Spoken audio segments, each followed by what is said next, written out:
qodobada ugu waaweyn barnaamijkeena habeenimo waxa kamida warbaahinta caalamka waxa ay maanta ilaa iyo caawataminaysaa in Soomaaliya si rasmi ah ay markale dib uga bilaabatay badda Soomaaliya burcad badeedii waxaan ku hayaa warbixin yaab leh oo arintaas ku saabsan iyo maraakiib markale laga afduubtay xeebaha Soomaaliya meel aan ka fogeyn qodobada sidoo kale aanu barnaamijkeedii ku aanayna waxa kamida CNN-ka ayaa warbixin cajiib ah waxa uu ka diyaariyay sida Iran ay u maamusho marinka Hormuz wax aan caadi ahayn ay Iran la soo baxday oo aan ka yareen baa leeyahay mucjiso doomanka yaryar ee Iran ay isticmaasho waxay ka muhiimsan baa leeyahay maraakiibta malaayiinta dollar markab 2 milyan iyo bar dollar joogo ayaa waxa ka qiimo badan doon yar 50 kun ka yar joogto sabab yaab leh iyo sida Iran ay ugu awood badan tahay dhanka badda ciidamadeeda ayaan ku hayaa taas oo lagu waramayo Mareykanka inay ku adag tahay in uu Iran kula dagaalamo Hormuz qodobada sidoo kale aanu barnaamijkeedu ku aanayna waxa kamid ah qaramada midoobay ayaa ku dhawaaqday si rasmi ah Soomaaliya in ay gashay abaartii ugu darnay taariikhda muddooyinkii ugu dambeeyay dadweynaha Soomaaliyeed oo fara badan ayaa gobolada kala duwan dalka waxa ay wajahayaan sida hay'adda cuntada adduunka WFP qaramada midoobay ay sheegaysaa in Soomaaliya ay ku adkaatay xaaladda dadkuna ay marayaan marxalad adag sabab yaab leh arinta ku saabsan ayaan idin hayaa iyadoo maqal iyo muuqaal halkan waa kow Somali Media aynu ku bilowna barnaamijkeena habeenimo caawa CNN-ka ayaa waxa ay ka diyaariyeen warbixin cajiib ah oo ku saabsan Iran iyo awoodeeda badda waxa gabi ahaanba maanta ay CNN-ka meesha ka saareen warbixintooda uu diyaariyay wariyahooda Robertson waxay leeyihiin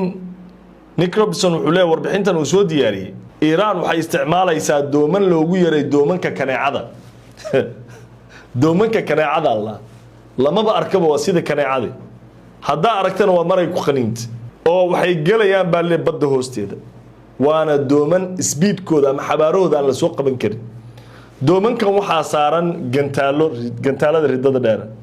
waxa ay qaarkood wadaan drones maraakiib waxay burburinayaan qiimahooda uu ku fadhiyo 2 milyan iyo bar markab ku fadhiyo markabka ugu raqiisan maraakiibta Mareykanka Tomahawk iyo kuwa kale waxa ay ku qaadayaan ma loo baahnaba nimankan waxay ku wadaan drone yar oo qiimaheedu raqiis yahay doontana waa raqiis hadii la burburiyo xitaa macna badan uma sameynayso laakiin xitaa waxa adag baa leeyahay doomankaasi in la gaaro oo la soo qabto waxayna awood u leeyihiin meel fog iyo meel dhow doontiyo hoostaala in markabka ay ka soo hoosbaxdo taasoo ciidamada Mareykanka halis ku ah ayaa leeyahay ciidamada badda Navy-ga Mareykanka Iran dagaalkeeda waa dagaal adduunyada baray baa leeyahay sicir jaban iyo saxariir inay geliyaan cadowga sicirku wuu jaban yahay siday u dagaalamayaan waa si saxariir iyo khatar ku ah cadowga doomanka waxa la mosquito flat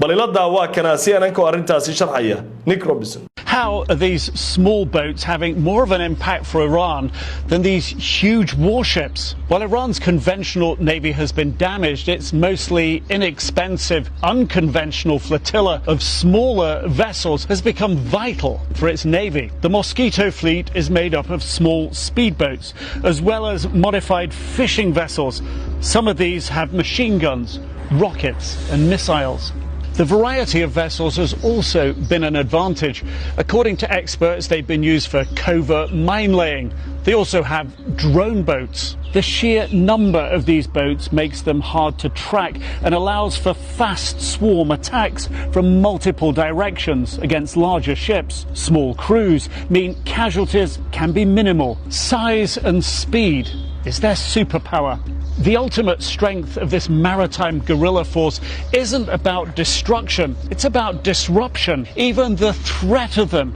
is enough to put some ship owners off from sending their vessels through the Strait of Hormuz. At the end of April, Iranian state TV aired footage claiming to show their forces seizing 2 ships in the strait. So Iran's credible threat to commercial shipping and its knock-on economic impacts across the globe appears to show Iran's unconventional navy is punching way above its apparent weight. taasi waxay warbixintii Nick Robertson uu ka diyaariyay awoodda Iran ee dhanka badda waxa uu leeyahay milkiilayaasha maraakiibta iyo shirkadaha maraakiibta iska leh ayaa baqayba xitaa Mareykan ay waardiina cid ay ka yeelayaan malaha niman dooban yar wad sida kanaacada hoosta ka soo galaan dhab ciidankoodii oo sidii maartay waxan waa wax aan qeyreen balle mucjiza Iran adduunka ay bartay wax yaab leh adduunka la timid dooman raqiis oo khatara xawaaroodu dheeray badda hoosteeda galayo oo hoosta ka soo gala drone wato gantaalo ku xambaarayo markabkii gantaal bay ku dhufanaa hoosta intay ka soo galaan meel dheer bay ka soo garaacayaan tiradana aad ay u badan tahay waayahay saaxiibada qiimiga loo waxaynu toos u galeynaa qodobka xiga barnaamijka warbaahinta caalamka ayaa ku waramaysa inay si rasmi ah u soo laabatay burcadbadeedii Soomaaliya waxa la leeyahay hadda DW News ayaa warkan diyaarisay waxa leeyahay bishan gudaheeda dhowr markab ayaa la afduubtay meelaan ka fogeyn xeebaha Soomaalida waxa ay bilaabeen hadda burcadbadeedeeda inay beegsadaan maraakiibta xilli way xiran tahay Hormuz taas mar kale waxay gelinaysaa baa leeyahay dhaqaalaha adduunka qatar weyn inkastoo dawladda Soomaaliya dhawaan ay sheegtay in ay heshiis wada galeen wasaaradda kalluumaysiga Turkiga iyo dawladda Soomaaliya isla markaana ganacsatada Soomaalida loo fududeeyay kalluumaystada in malaygooda iyo suuqyadooda ay u helaan suuq ee loo geeyo Turkiga gudihiisa isla markaas laga caawinayo tababaran la siinayo kalluumaystada Soomaalida si suuqa kalluumaysiga Soomaaliya wax soo saarkiisa loo caawiyo haddana waxa la arinta burcadbadeeda soo noqotay waa arin ka weyn xitaa Soomaaliya waana arin qatar waxay keeni kartaa in dawladaha kale ay Soomaaliya soo fargashtaan la dhaho ciidamo caalami ah loo diray ciidamada badda lagu soo diraya Soomaaliya ma haysataa la leeyahay marka Soomaalida miyaysan sida doomanka Iran oo kale doon 50 kun joogto 30 kun joogto hadii 50 doon waa la awoodaa ama 100 doon oo doomanka dheeray la soo gado badda Soomaaliya dhan baa lagu ilaalin karaa iyo droneskood 100 doon ganacsatada Soomaaliya kaliya gali kara 100 doon oo doonta ugu qaalisan 50 kun ay tahay xitaa ummadda Soomaalida iska aruurin karto hadii daacadnimo ay jirto 100 doon oo halkii doon ay qiimo ahaan ku fadhiso 50 kun oo dollar waxay noqonaysaa 5 milyan waa 100 doon waxa lagu aruurin karaa ummadda Soomaaliyeed isku tagaan ama ganacsatada Soomaalida ayaa gadi kara intaas balilada warbaahinta DW oo arintaasi ka hadlaya qatarta Soomaaliya ay wajahaysa badeeda Is piracy making a comeback off the coast of Somalia? At least 4 ships have been targeted in the Somali waters recently, including a fishing vessel and an oil tanker. Authorities have warned sailors to exercise extreme caution in the region. Piracy had nearly disappeared from this once notorious part of the Indian Ocean about 3 years ago, but Somali pirates appear to have returned, using the same old methods. Pirates typically operate close to shore, using small boats and arms to target slow-moving or easier-to-board vessels with low sides. They rely on speed, surprise, and the safety of coastal waters to board ships and force them toward shore. Since pirates lack the facilities to offload cargo from captured vessels, they try to extract huge ransoms by taking crew members hostage. That way, pirates of the Horn of Africa raked in between $339 million and $430 million between 2005 and 2012, according to World Bank estimates. One reason for this recent resurgence is that international maritime security efforts are now focused mainly on the Strait of Hormuz,